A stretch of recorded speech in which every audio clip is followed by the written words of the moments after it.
Hi, I'm Charles Feldman. And my name is Ela Edgar.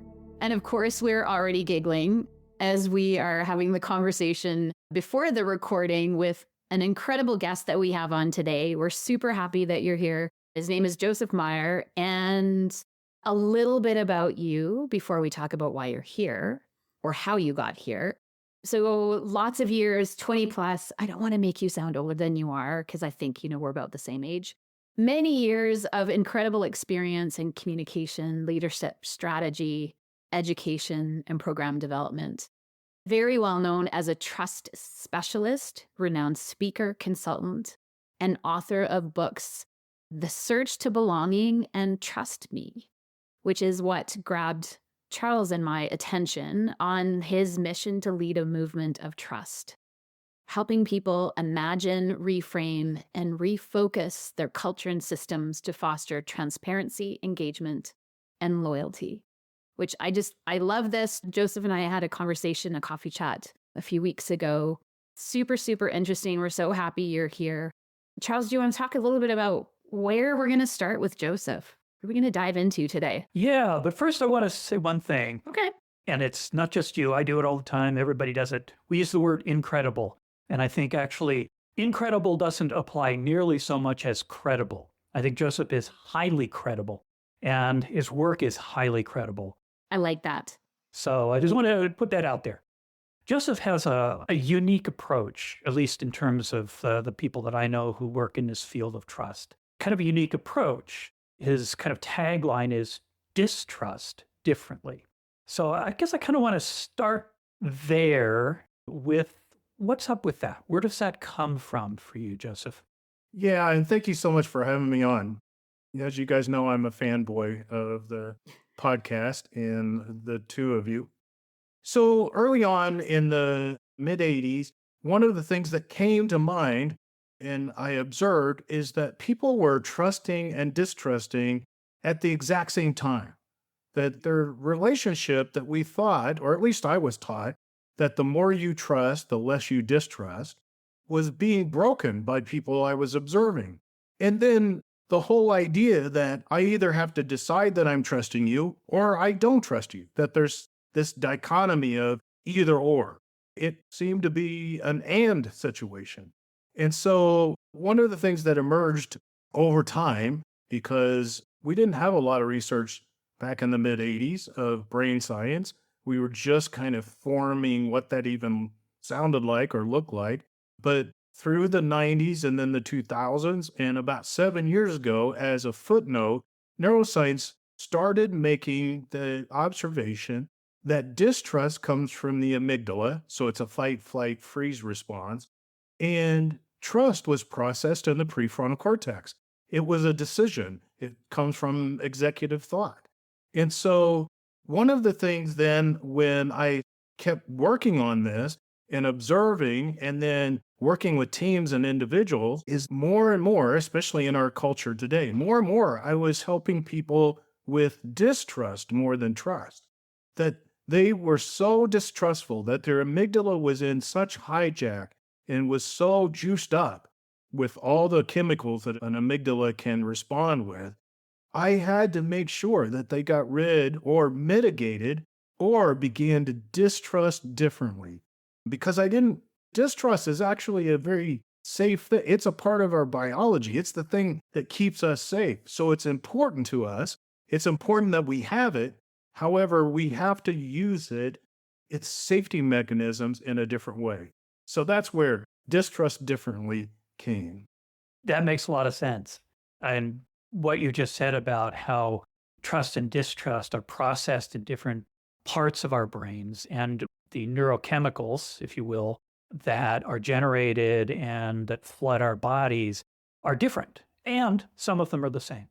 Some of the same brain structures are used in both, but the net effect is that they're distinct, that they can be happening at the same time, which is fascinating and also important for us to understand. So talk a little bit about, if you would, talk a little bit about how, when you work with people, teams or individuals, how does that show up for them? What's the aha for them in kind of recognizing this, and where do they take it? Yeah, I think that If you could imagine the body position of a person that we're talking through, specifically distrust to begin with, because that's where all information starts, is in the amygdala. We take information into our amygdala first, and then it decides what to do with it, either to keep us safe from it and shut down the rest of the brain or let it leak through. What I find is that when we talk about that you can both distrust and trust at the same time, people's shoulders kind of shrink, like there's a Mm, relief, there's a exhale where people feel like, oh, now I can feel safe, which they can, meaning I can distrust this person enough. It's kind of where the Reagan slash communist saying came from, trust but verify, except I would much rather say distrust but verify. So helping people understand that no, this thing that you have is very natural and needs to be in place, called distrust. And so keep that there. One of the analogies or one of the things that I think help people through this, Charles, too, is I say that the amygdala has two personalities. It's either a guard dog or a guide dog. Either you're barking and biting, or the amygdala can keep you safe by guiding you through risk. And so it's the way that you use your amygdala that's important, not that you turn it off and on. So if we can move people from guard dog to guide dog and using their amygdala distrust so that they can move toward trust in a very distrustful way, meaning safe way, then they feel relieved. right. This is so fascinating. I'm actually in my brain going back a little bit as I just worked with a team last week. So, A, where were we ever taught about trust? And this is a question that I ask every single person, group, team that I work with is how many of you ever had someone sit you down and say, hey, there's this thing called trust, and here's how it works. And I would say in the thousands of people that I've asked that question, I've had maybe a handful go, yeah, somebody sat me down and told me what trust was about and how to live it. So, A, we don't know what it is. We don't know how to navigate it.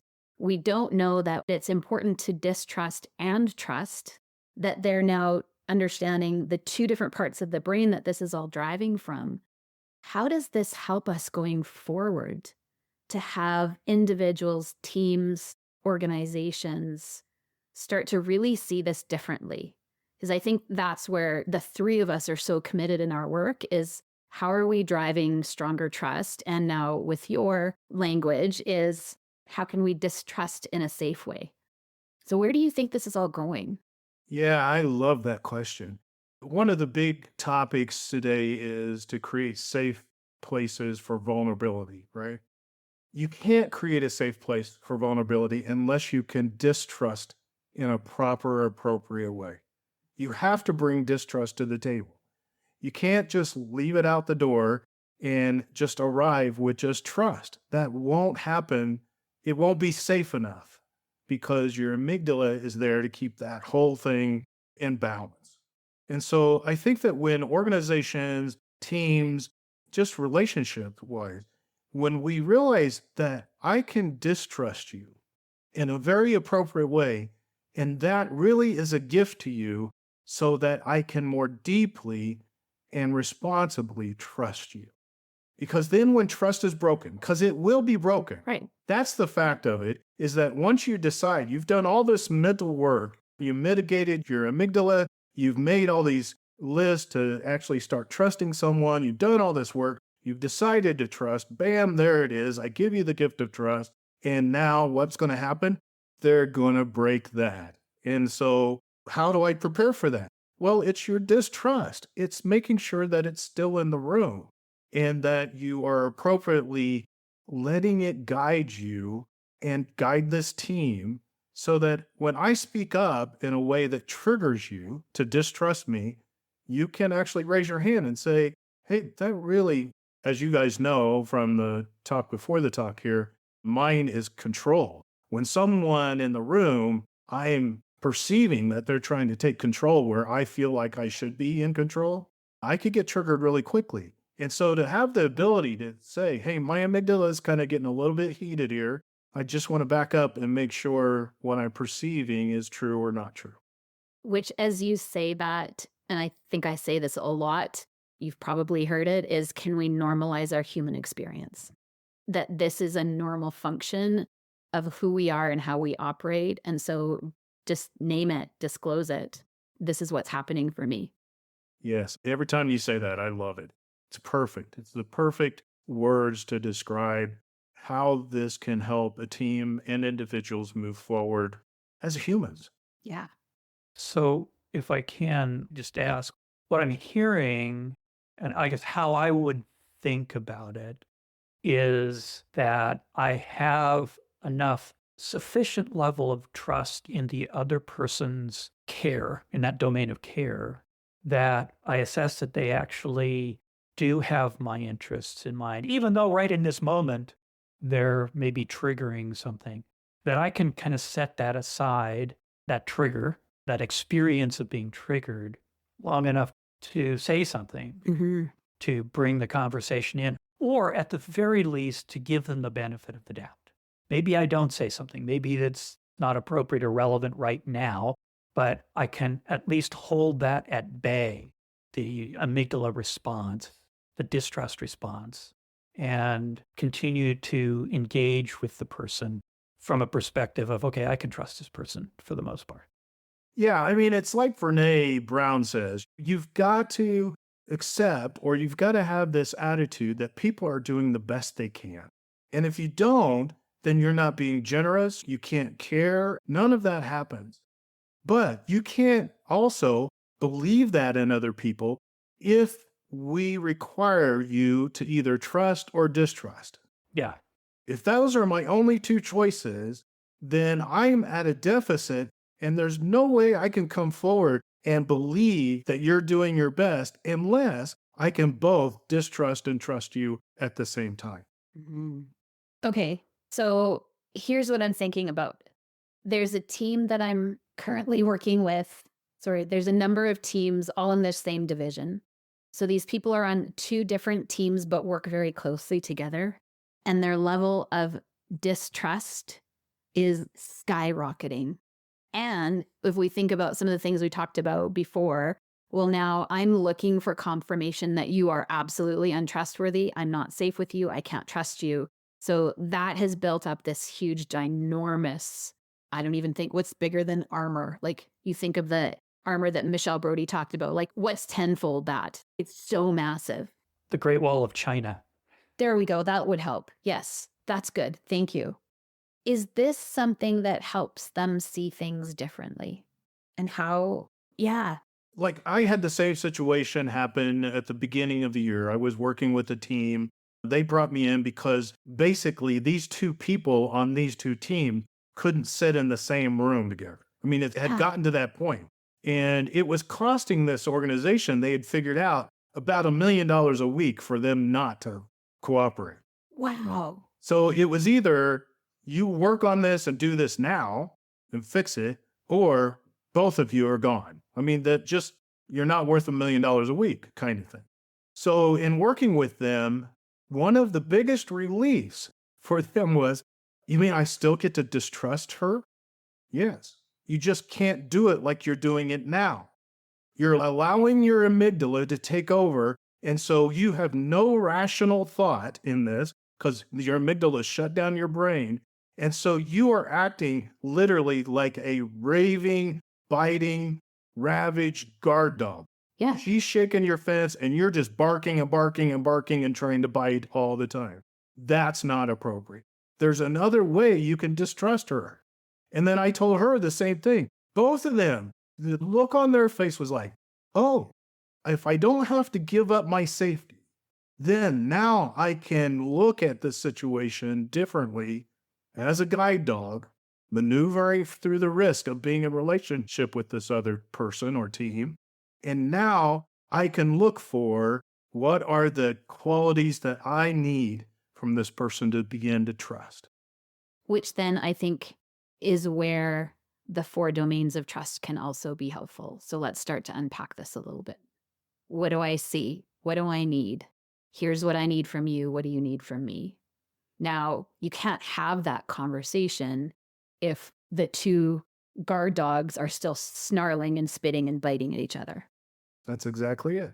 And one of the people in this situation went home and tried at home to figure out why they weren't getting along with their children. And it was the same thing. Their kids come home from work with this amygdala hijack.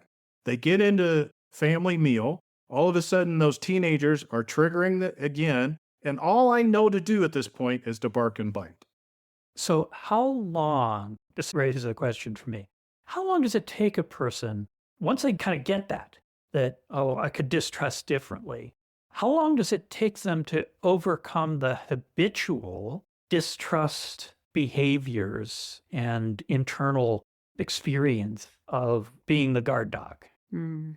Charles, the neuroscience would teach us that it takes about 45 days to build a new neural pathway, right? And so if we can constantly do that, and I would say on average it's about 45 days, but I think other people, it's such a relief and an aha that their brain has been looking for this for a long time. And I've seen them almost overnight be able to do it.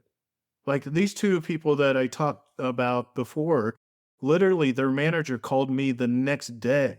I spent one day with them. The next day, they were coming up with new ideas, new processes, and laughing about how they were triggering each other as they were talking to each other.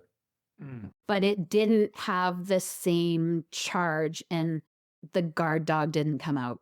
That's exactly it. And we'd given them language to be able to say that to the other person without it being another way to trigger them. Right. Yeah. Yeah. Hey, listen, I'm perceiving that you're taking control here when really this is my bailiwick. This is my side, but I'm more than happy to get your input. And so it just helped them with language and battling back and forth again as guide dogs, going through the risk because relationships are risky. That's what they're built on. It's not a relationship unless there's a risk. And so we have to have that amygdala active and giving us good information so that we can get to trust and allow ourselves the vulnerability to say, wow, in the quadrants, with sincerity and care and confidence and reliability, I see those things in you. And here's how I see them. They show up in honesty, consistency, loyalty, compassion, those, and that automatically starts sparking people to understand how you're seeing them and how you're seeing them in those quadrants. This is so fascinating. Yeah. What I talk about in the Thin Book of Trust around the neuroscience, if you will, is that essentially the same thing. We need to be able to calm the distrust network sufficiently so that we can access the trust network. And I talk about the two being separate networks in the brain. So calm, and what I'm hearing you saying is just recognizing that it's okay to have the distrust network functioning, alert there allows me to keep it calm within myself. This is fascinating. This is really good. I love it. That people can very quickly, if they recognize that, in some circumstances anyway, very quickly change how they amplify the trust network, bring it into the conversation, if you will, and amplify it. So cognitive bias, which we were talking about before in terms of distrust, we distrust here, and then we start looking for all these other reasons to distrust that person. The same can work with trust, obviously, but we have to get there. We have to get that starting point. Yeah. So I'm always looking for words that help communicate this idea in a way. And so if I can just pick on one word that you used there, Charles, and let's unravel it for a second. I wouldn't say that a guard dog is always calm. And so it's one of those things where what is the word? That's why I went with guard dog, guide dog, is because there's behaviors of a guide dog that will violently pull someone back if the risk is too high. They don't bark, they don't bite, they don't attack the other, like a car's coming. They don't attack the car for you. They just pull you back away from it. So it's not that I'm always trying to calm my amygdala down. I just don't want it to react in a way that makes the other person attack me. I don't want to attack that person so they attack me, so I attack them, so they attack me. Does that make sense? Yeah, absolutely. That's the downward spiral of distrust. Exactly that. So maybe calm but alert as a description of the distrust network. Calm but alert. It's there, it's checking things out, and it's going to be alert anyway. We can't turn it off. It's always going to be doing that. What we can do is recognize that that's part of what we are as a human. That's exactly it. I love that. Oh, are we human? Yes. Yeah. So I was sharing a little bit the conversation before the conversation that I had a pretty big breakdown on Saturday morning. A number of events had occurred within this particular context that already had me feeling very distrustful of a very large system. And then the situation that happened Saturday morning was it was the straw that broke the camel's back. And so I'm also interested from your perspective, Joseph, when there will be big breakdowns like that. And so from your perspective, how do we use our new awareness to help re-regulate and get us back on, maybe not completely calm? It definitely took me some time to get there, but how can we use this new awareness to support us and help us?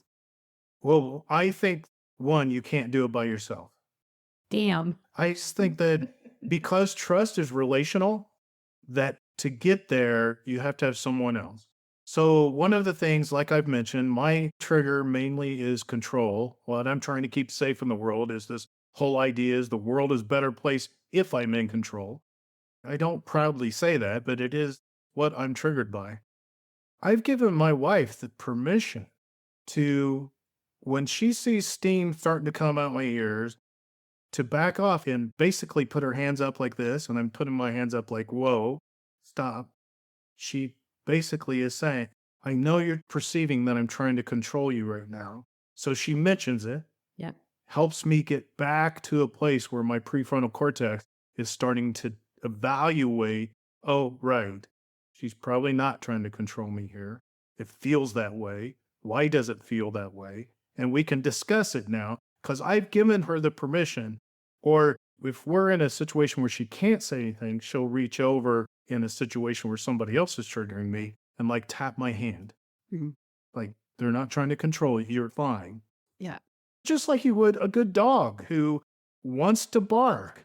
You kind of treat it the same way. Just pet it, let it know things are okay. Things are okay. Yeah. Yeah. But you can't do it by yourself. I totally agree about the not being able to do it by oneself, which is really important. I know that I tend to want to try to do things by myself sometimes. It takes me a while to go, oh, wait a minute, this isn't going to work when it's just me trying to do this. So it takes me a while to get there. But I think having the right partners in that process, being sort of careful about who we choose to ask to support us, and then being very clear with them about what will support us and what won't. Yeah, because I used to trigger my wife in a certain way, and then how I would try and calm her down triggered her more. So we had to get clear with each other. She had to be clear with me about what you're doing now is making things worse. And I had to be able to hear that, which that took us a while to kind of work through that. But I think that's really important, is to be able to say, this is what triggers me. And then this other thing that you're doing is making it even worse. Being able to have that conversation, picking people to support me that I can have that kind of conversation with is really, I think, critical in this process. It's not just anybody. So when I coach someone, for example, in an organization, I ask them to find one or two people who they can use as support around the growth and development that they're aiming to achieve, who can give them feedback and support them around this. There again, it's really critical that they choose the right people. to play that role. Before we go on, though, I do want to mention that you have this wonderful tool that helps teams recognize these places where they tend to get triggered and how they can create their own de-triggering process. It's important to be able to do it with other people. You need that. And also, it's helpful to have your own way out. So, do you want to talk just a little bit about that tool? Sure. And I'm going to marry it with what you were just saying, because I think that you're right. When in that deep sense of us working on ourselves and the self reflection and all that kind of thing, it's important that you choose people that you're just going to be safe with, right? However, the tool that I am working with now gives teams, it's like when you guys were talking with Michelle Brody about armoring, and there were different levels of armor. There's that first stage of armor where you're just kind of putting a little bit on, and then all of a sudden you've got this massive front. Well, the app that I've developed purposefully helps give language to teams that hopefully is helping them not trigger each other to go further on in armory. That when you feel or sense someone is just slightly putting on that armor and not really kind of bolstering up, that you can say something that you give your team permission to say, hey, just remind me you're not trying to control me, for instance.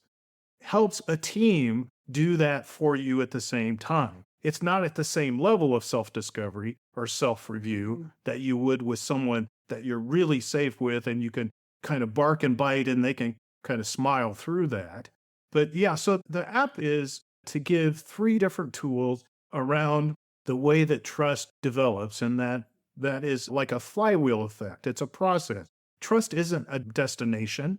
Trust is a process by which you go through what I call 3 stages. One is to distrust differently. 2 is to decide to trust. And then 3 is get prepared because you're going to have to deal with distrust. And so it gives you 3 different tools. One to help you distrust differently. The next one is to help you figure out what you personally need to trust someone more quickly and maybe even deeply. And then 3, it gives you a tool to prepare yourself when those times arise when your trust is going to be tested. Yeah. Yeah. Thank you. That's a good description of it because you just led Ela and I through it at a kind of a breakneck speed. So a quick version of it, but we could see that in the process of walking through it, how it could be very valuable for teams. The distrust differently part of it is where you start. I think that's where we started this conversation in a way is that's where it starts is distrusting differently so that I can get to the trusting part. I know a lot of the work that I've done with people around trust, with individuals and teams, has tended to focus on the trust side of the equation and not so much the distrust side of the equation. So, what I am getting from this conversation is that it's really useful to at least pay some attention, honest, authentic attention to, yeah, we need to distrust and how do we distrust? And I think that's one of the things that I got from the quick spin through your app is that, yeah, it gave me a sense as a user of how I distrust and what's important to me that I'm protecting. That's the real key under that is what am I protecting? What is it when I think about trust is making something I value vulnerable to another person's actions? What is it that I value that I'm making vulnerable that I would tend to protect when I distrust? And that's what all my distrust activity is about, is really protecting that. Yeah, that is so well said, Charles. That's exactly it. I don't know about the two of you, but the more in the season and the climate that our culture is in now, the more distrust seems to be out front, where it seems like maybe in the 90s, early 2000s, certainly in the 80s, it was this way. Distrust was behind the scenes. It wasn't vocal. The barking and biting happened behind closed doors or inside my head or whatever. It just wasn't as, if I can say it this way, as violent as it is now. And so when I go into teams and help, it's very evident that many of these people, whether it's because it's a post-COVID response, they were locked up and in jail for so long, and now they're inmates being put back together at work or whatever's happening and whatever's causing it, distrust seems to be all out front. And so I'm dealing with that more and more. I'd like to know if you feel that, but that's certainly the clients that I'm dealing with for sure. Really interesting question. And I think where I see a tiny difference is I do a lot of work with not for profit, and that domain of care really, really helps them dial that back, or at least they're willing to talk about it or more aware of it. I would say in my current repertoire of clients, probably the last 6 months, those that are really missing that quadrant of care, don't have a shared care, a purpose, a goal, something that they're committed to. Wow, is it pretty messy, ugly, and to the point where there's, dead bodies and carnage left down the hallways. Yeah, that's actually, I think, really important to point to is shared care does a lot to support calming, keeping the amygdala, the distrust network alert, but at the same time, calming it down enough so that we can have the kinds of conversations we need to have to move forward. And I think the other part of that you and I keep saying this, and I hear you saying it too, Joseph, you don't move forward without having an explicit conversation about trust. That if it's all underground, then there's no way that we have of actually dealing with it. It sabotages us from the inside. It's an inside job completely. So bringing it out in a safe way, having that conversation in a way that's safe. And I, again, can see how valuable it is to start with saying, okay, you can distrust. It's okay. Yeah. We need to talk about this. And I know that's a challenging conversation and you may not feel safe, and that's appropriate. It's okay to have that guard dog alert and watchful and keeping you safe in the conversation. So what do you need? That as you and I have worked with teams, starting from the place of what do you need to feel safe? Mm-hmm. What do you need, each of you on this team, before we get anywhere else, go anywhere else? What is it that you need in order to feel safe enough so that you can feel uncomfortable in the conversations that we're going to have? Because you will. An interesting group that I've been working with lately are attorneys. And they came and said, hey, how can we work on jury selection, jury trust? We need juries to trust us more. And of course, the first thing I said was, you need to get them to distrust you differently, right? Mm-hmm. Yeah. Because what happens now or before is that they would go into a jury or jury selection and they might recognize that the jury distrusts them and they would say something like, I need you to trust me on this. That's not going to help. Nope. Yeah. You're just giving meat to the amygdala kind of thing. So I encourage them to say, it's okay that you distrust me.